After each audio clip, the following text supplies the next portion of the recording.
Let's talk a little bit about the maladaptive daydreaming community. So you mentioned that you've got some sort of online friends in this community. Like, what have you discovered? How big or large is the community? Talk to us a little bit about that. Okay, so I do want to clarify. I sort of okay. I don't know why this is so hard. Okay, so when I first met, my thoughts are all over the place. I'm sorry. When I first stumbled upon maladaptive daydreaming, it was through this fun article. I think it was, I'm not sure, but I think it was The Atlantic or something like that. Anyways, it was an article.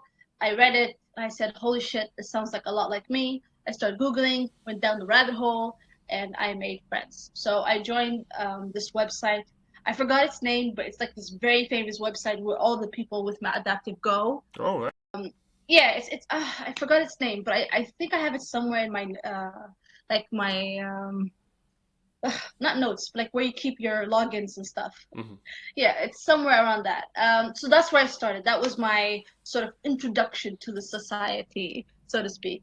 I made some friends there, and then we slowly moved off from the forums, and we sort of made our own chat, and we usually chat through Discord, and that's where we talk. So if you're asking me about regarding the mental state, or like not state, but like the where the community is at right now, I am not the most informed because I haven't used the forums in like months. Okay. I've been mainly using Discord and not video chatting, but like audio chatting with friends and texting here and there. Mm-hmm. So I'm not completely 100% engaged in the forums, but every now and then I pop in, I talk to some people, read some articles, read some people's stories, and give them thumbs up and like, go ahead, continue with your fight, you champion, and then that's it. I log out because I don't want to spend too much time in the forums. I would rather have instead that one-on-one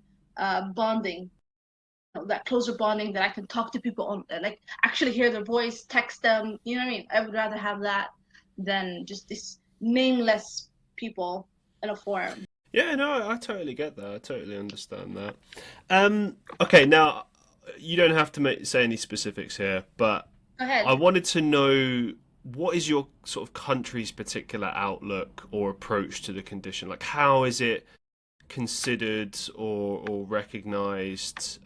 Is it taken seriously? Like, what's your particular country's outlook? And then also, to a latter extent, like, what are other countries' sort of outlooks as well? Okay, so I am from Sweden, Stockholm, but I did jump around, sort of moved around Hmm. with my family. We went to Asia for a bit, went to Africa for a bit, and then went to the States for a bit. Hmm. So my if you're asking me to give you a specific analysis of a single country, I honestly don't know because most of the Okay. time I kept to myself. But now that I'm back in Sweden, have been for a while now, um, like I said, a lot of mental issues that are more common in the mainstream media are accepted, like depression, anxiety, Mm. uh, sexual assault, PTSD, like all these things are much more accepted. But I have not tried and discussing maladaptive um, daydreaming. I've not attempted even, and I don't even think people know. In fact, when I started my therapy, I literally had to explain.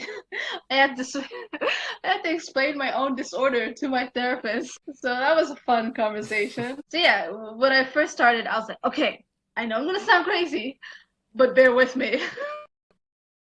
So yeah, I'm sorry. I wish I could give you a more definitive answer Hey, and no, no, say that's fine. That's this, fine. this, and this.